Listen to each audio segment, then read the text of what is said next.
Dan untuk membahas bagaimana menyikapi terhadap penghentian kompetisi-kompetisi olahraga tahun ini, kita sudah terhubung via Zoom dengan Asrorun Niam, Deputi Bidang Kepemudaan Kemenpora. Tapi sebelumnya kami juga sudah berusaha untuk menghubungi salah seorang atlet bola basket, yakni ada Daniel Wenas. Namun sayangnya hingga saat ini kami belum bisa menghubungi, mungkin dikarenakan sedang sibuk begitu. Nah, langsung saja kita sapa ke Pak Asrorun. Selamat siang Pak Asrorun, apa kabar ini? Selamat siang, Alhamdulillah sehat Mas Iqbal, gimana kabar? Alhamdulillah sehat juga. Ini sepertinya olahraga terus ya Pak Asrorun walaupun pandemi. Karena saya ingat betul itu, waktu saya sekolah dulu selalu ada kata-kata mens sana in corpore sano. Di dalam tubuh yang sehat terdapat jiwa yang kuat begitu. Dan ini tampaknya diterapkan juga sama Pak Asrorun ya. Betul ya, termasuk di dalam kondisi wabah COVID-19 ini, di dalam tubuh yang bugar, insya Allah akan hadir imunitas yang bisa memutus mata rantai peredaran COVID-19. Nah, saya kira ini momentum ya, hari ini Hari Olahraga Nasional 9 September 2020, kita optimalkan untuk kepentingan menjaga kebugaran dan menjadikan olahraga sebagai way of life, sebagai bukan hanya sekedar hobi tetapi kebutuhan di dalam menjaga imunitas tubuh kita, baik secara individu maupun secara kolektif, bagian dari komunitas masyarakat dan juga komunitas bangsa. Nah, Pak Asrorun, seperti informasi yang sebelumnya sudah kami sampaikan, ternyata pandemi ini tentunya banyak sekali dampaknya, terutama terhadap para atlet. Nah, bagaimana dari Kemenpora sendiri terkait dengan hal ini? Apakah memang ada stimulus khusus yang diberikan oleh Kemenpora terhadap para atlet yang mungkin saja banyak berharap dari pendapatannya melalui sebagai atlet begitu, Pak? Ya, terima kasih. Wabah COVID-19 ini tidak hanya melahirkan dampak kesehatan masyarakat semata, tetapi juga menyebabkan adanya dampak sosial, dampak ekonomi, dan tidak hanya kepada atlet, tetapi juga bagi seluruh lapisan masyarakat. Termasuk juga olahragawan, kemudian pelatih, dan elemen yang menggantungkan kehidupannya di dalam aktivitas olahraga. Maka sesuai dengan arahan Menteri Pemuda dan Olahraga, ada afirmasi untuk kepentingan yang pertama menjaga konsistensi atas pelaksanaan latihan guna menjaga stabilitas dan juga komitmen kita untuk terus berlatih. Di awal kita rencanakan beberapa event olahraga, baik yang single event maupun multi event, termasuk tadi juga sudah disebutkan rencana Pekan Olahraga Nasional yang akan digelar tahun ini. Maka untuk kepentingan yang lebih besar, yaitu kepentingan keselamatan masyarakat secara umum, maka Menteri Pemuda dan Olahraga mengumumkan hasil kesepakatan rapat yang sudah diputuskan oleh Presiden ditunda untuk Oktober tahun 2021. Nah, seiring dengan kondisi adaptasi terhadap kondisi baru yang disebut sebagai new normal ini, maka ada beberapa adaptasi juga di dalam kegiatan keolahragaan, baik olahraga masyarakat maupun olahraga prestasinya. Untuk olahraga masyarakat, beberapa titik sudah dimungkinkan untuk bisa melaksanakannya. Kementerian Pemuda dan Olahraga juga mendorong apa yang disebut sebagai olahraga dari rumah. Ada senam sah, jadi senam at home, kemudian menstimulasi masyarakat untuk aktif berolahraga dari rumah, tetap jaga jarak, tetap menjaga protokol kesehatan, tetapi olahraga terus dijadikan kebutuhan dan juga gaya hidup. Nah, kemudian yang terkait dengan olahraga prestasi yang semula harus menggelar pelatnas, Kementerian Pemuda dan Olahraga juga sudah mulai memberikan izin untuk kegiatan aktivitas secara terbatas. dan juga mendorong teman-teman yang sudah pelatnas, itu pelatnas dari rumah, termasuk juga stimulasi kita juga tetap dorong. Saya kira ini menjadi komitmen kita untuk yang pertama memastikan olahraga menjadi variabel utama di dalam solusi atas permasalahan bangsa kontemporer kita, khususnya wabah COVID-19. Kemudian yang kedua adalah menjaga dan juga memulihkan kondisi masyarakat, termasuk juga kondisi ekonomi masyarakat dengan melakukan adaptasi kebiasaan baru dengan pemulihan secara bertahap. Nah, yang terakhir, dengan momentum Hari Olahraga Nasional, Menteri Pemuda dan Olahraga mengarahkan 3 tema secara simultan. Yang pertama, mendorong sport science. Ini semata untuk memastikan dorongan prestasi olahraga itu dibangun mulai dari pemilihan bibit yang unggul, kemudian dengan pendekatan teknologi ini bisa melakukan akselerasi untuk mewujudkan prestasi.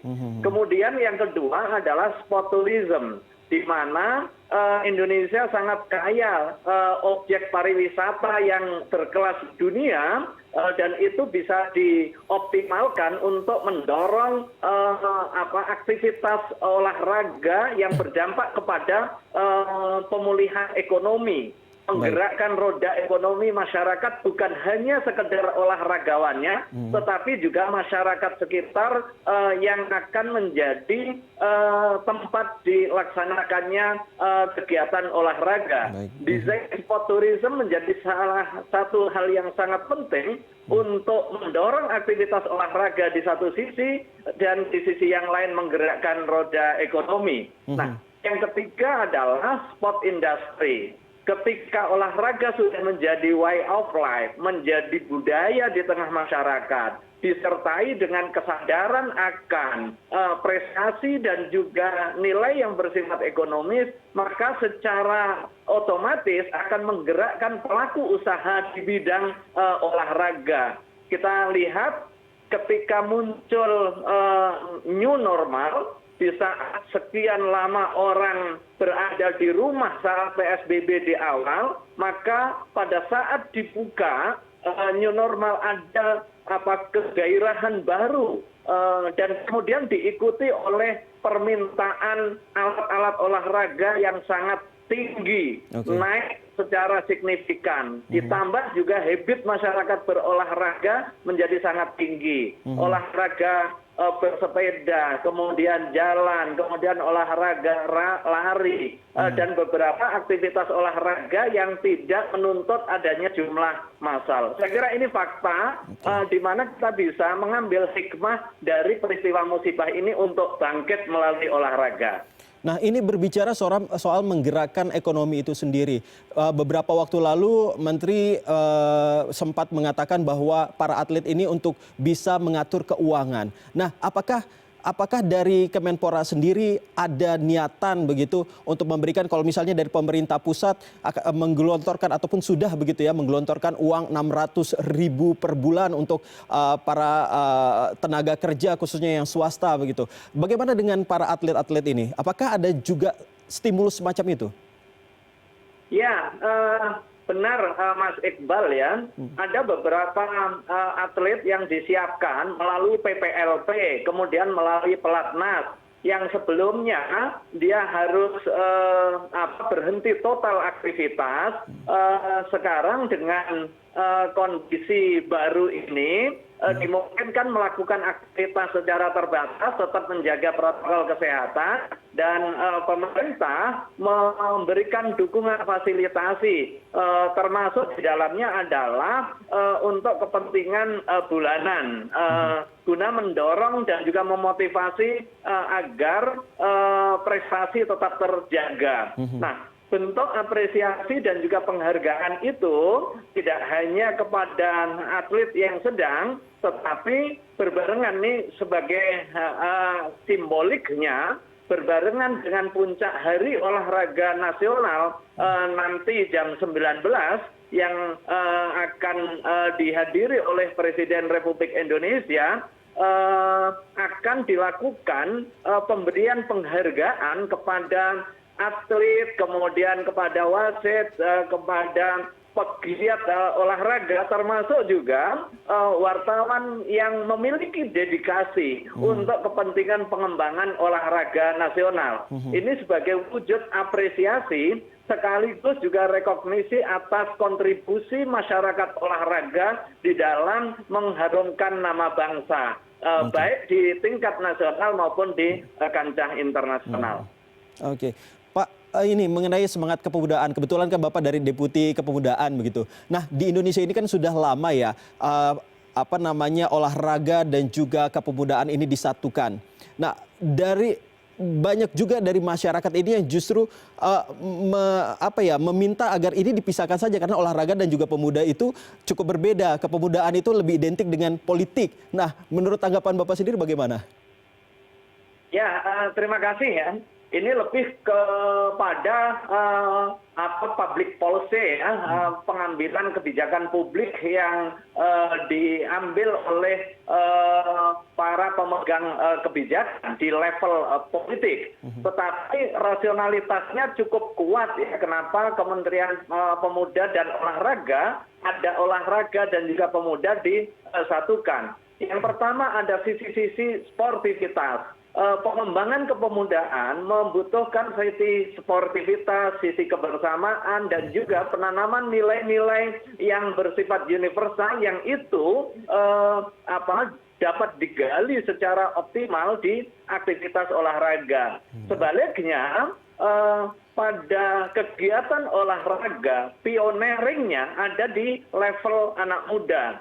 Termasuk di dalamnya adalah olahraga prestasi. Kita bisa lihat olahraga prestasi membutuhkan fisik, maka usia yang paling strategis untuk berprestasi di tingkat puncak itu adalah usia muda. Tentu ada pembibitan di usia yang sangat belia, tetapi pada level top dan tingkat prestasi yang paling puncak itu ada di dalam level usia muda. Nah, inilah yang kemudian menjadi salah satu rasionalisasi kenapa Kementerian Pemuda dan kenapa Pemuda dan Olahraga disatukan.